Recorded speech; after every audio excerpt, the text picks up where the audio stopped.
तो चले अब आगे बढ़ेंगे और बात करेंगे क्रिसमस पार्टी की। दरअसल प्रधानमंत्री नरेंद्र मोदी केंद्रीय मंत्री जॉर्ज कुरियन के घर पहुंचे और क्रिसमस पार्टी के दौरान वहां पर नजर आए। तस्वीरें भी हम आपको दिखाएंगे जब प्रधानमंत्री नरेंद्र मोदी अपने सांसद के आवास पर पहुंचे और वहां पर कैसे उन्होंने क्रिसमस समारोह को सेलिब्रेट किया है।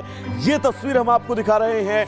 केंद्रीय मंत्री जॉर्ज कुरियन के आवास पर प्रधानमंत्री नरेंद्र मोदी शामिल हुए और इस दौरान उन्होंने क्रिसमस को लेकर बधाई दी है। सभी ईसाई समुदाय के लोगों से मुलाकात भी की है और ये वो तस्वीर जब प्रधानमंत्री इस कार्यक्रम में शामिल होने के लिए पहुंचे। तस्वीर बहुत खास है क्योंकि अब से बस कुछ दिन बाद क्रिसमस का वो त्योहार जो ईसाइयों का सबसे प्रमुख त्योहार है, इस त्योहार को मनाने के लिए जॉर्ज कुरियन जो सांसद हैं उनके घर पर प्रधानमंत्री नरेंद्र मोदी पहुंचे। केंद्रीय मंत्री के आवास पर पहुंचकर उन्होंने ईसाई समुदाय के तमाम लोगों से मुलाकात की और क्रिसमस की बधाई दी। और अब बात मध्य प्रदेश के इंदौर की कर लेते हैं, जहां पर 3 युवकों को हिरासत में लिया गया है। दरअसल ये तीनों युवक का प्रतिबंधित संगठन आईएसआईएस से संबंधित पाए गए हैं। बताया ये जा रहा है कि ये तीनों जम्मू कश्मीर में किसी बड़ी साजिश को अंजाम देने की प्लानिंग कर रहे थे। देखिए रिपोर्ट।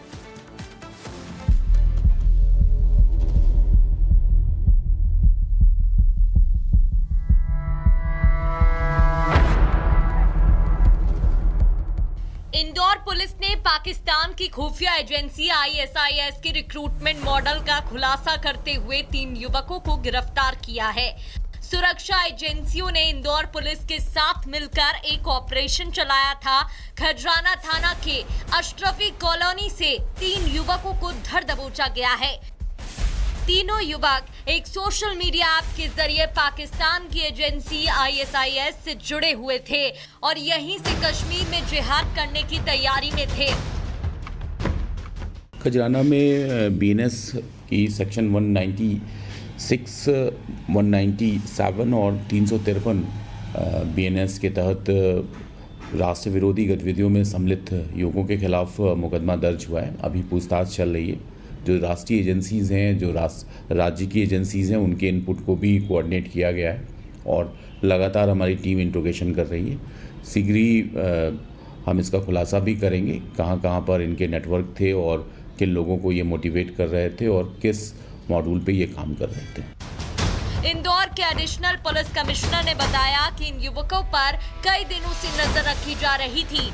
ये आईएसआई के रिक्रूटमेंट मॉडल पर काम कर रहे थे। आरोपी युवक कश्मीर भी जाने की तैयारी कर रहे थे।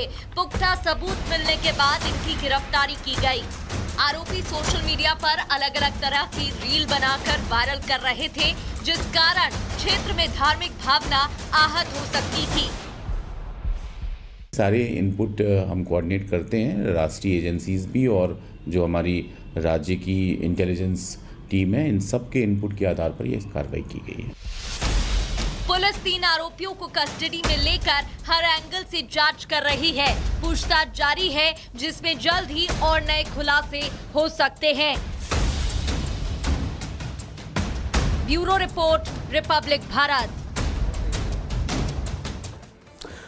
तो चलिए दर्शकों आगे बढ़ेंगे और बात पाकिस्तान की करेंगे। दरअसल पाकिस्तान यूं तो कंगाली की कगार पर हमेशा खड़ा हुआ नजर आता है, लेकिन जब बात गोला बारूद मिसाइल की होती है तो पाकिस्तान अपना फन उठा देता है। दरअसल उस वक्त पाकिस्तान एक मिसाइल प्रोग्राम पर काम कर रहा है और उस मिसाइल प्रोग्राम को लेकर अब अमेरिका की भी नजर टेढ़ी हो चुकी है। पूरी खबर विस्तार से इस रिपोर्ट में आपको दिखाते हैं।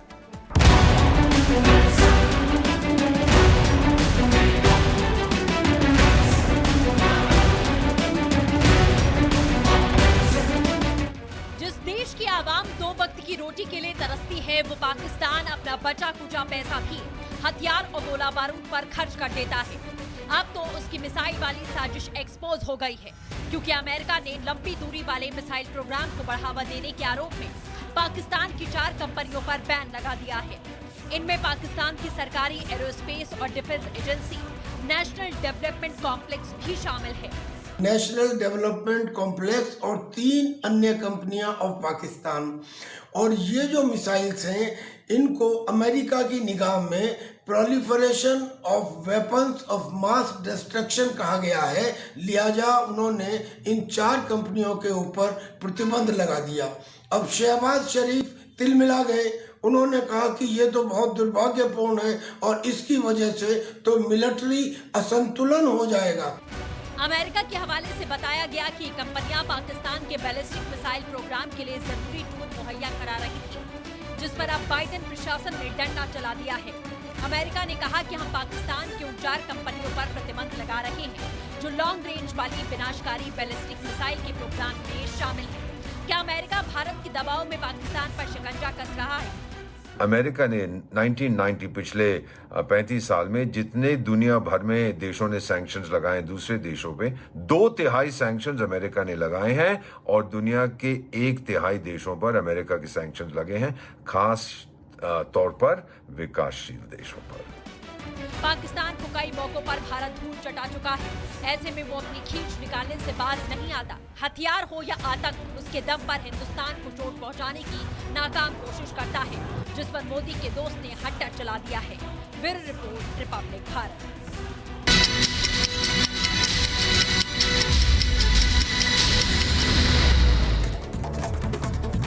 मध्य प्रदेश के छतरपुर में हुए बस हादसे में 3 यात्री जख्मी हुए, सभी को इलाज के लिए अस्पताल में भर्ती करवाया गया।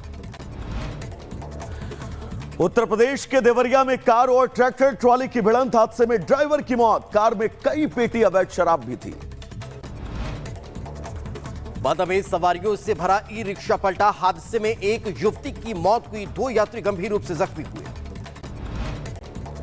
हिमाचल के चंबा में जंगलों में लगी भीषण आग, आग लगने का खुलासा नहीं, आग लगने से कई जानवरों की मौत की खबर।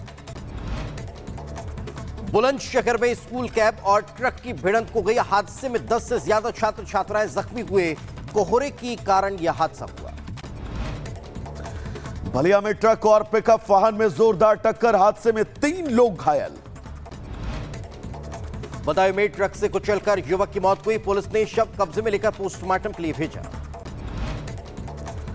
कुशीनगर में शॉर्ट सर्किट से किराना स्टोर में लगी भीषण आग, आग लगने से दुकान में रखा लाखों का सामान जलकर खाक।